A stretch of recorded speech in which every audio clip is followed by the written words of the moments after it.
তোমাদের আজকে একটা মাংসের রেসিপি করে দেখাবো। মাংসের ফ্রাই, চিকেন ফ্রাই। এরকম করে বোনলেস চিকেনগুলোকে এরমভাবে কেটে নিয়েছি, এরমভাবে যেরম পেরেছি আর কি, এরম করে কেটে নিয়েছি। এগুলোকে দেখুন এরম হয়েছে। সব তো আর সমান হয় না, এরকম করে কোনোরকম কেটে নিয়েছি মাংসের পিসগুলোকে। এবার একটু ফ্রাই করার জন্য প্রথমে একটু নুন আর একটু লেবু দিয়ে ম্যারিনেট করে রেখে দেবো, লেবুর রস দিয়ে আর নুন দিয়ে। এরকম করে খানিকক্ষণ রেখে তারপর মশলা মেশাবো। লেবুর রস দিলাম, এবারে এইগুলোকে ধনে পাতাগুলোকে এরকম করে দিয়ে দিলাম, ছিঁড়ে ছিঁড়ে দিয়ে দিলাম। এটাকে এরকম মিক্স করে রেখে দিতে হবে খানিকক্ষণ। ম্যারিনেট করা থাক, ঢাকা দিয়ে রেখে দেবো। তারপরে মিক্স করব, যেরকম এরকম পিস করেছি কেটে কেটে। চিকেনগুলো রেখে দিয়েছিলাম ফ্রাই করার জন্য, ধনে পাতা, একটু নুন আর একটু লেবু চিপে রেখেছিলাম। 1 ঘন্টা রাখার পর এবার এর মধ্যে মিক্স করছি পেঁয়াজ কুচি, তারপরে একটু রসুন,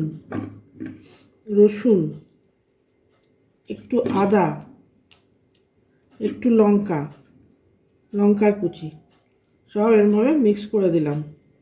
মিক্স করে দিয়ে একটু উপর নিচে এরকম মাখামাখি করে নিলাম।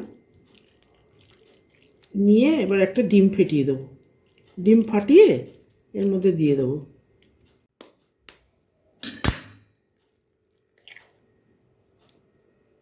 এবার ডিম দিয়ে দিলাম এর মধ্যে।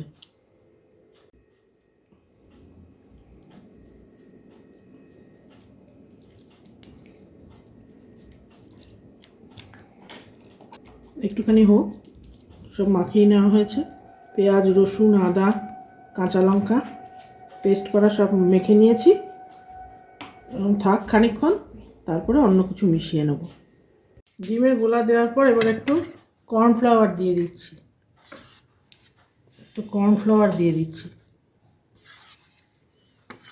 এটা কর্নফ্লাওয়ার।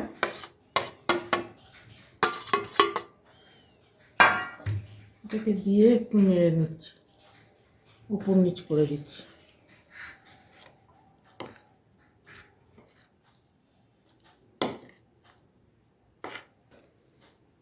কর্নফ্লাওয়ার দেওয়ার পর এবার একটুখানি কর্নফ্লেক্সটাকে এর উপর দিয়ে দেবো। কর্নফ্লেক্সটাকে একটু করে ভেঙে এর উপর দিয়ে দেবো। এবারে কড়াতে তেল দিয়ে ভাজবো। এরকম করে রাখলাম, খানিকক্ষণ রাখার পর এটা টেনে নেবে, তারপরে কড়াতে তেল দিয়ে ভেজে নেব।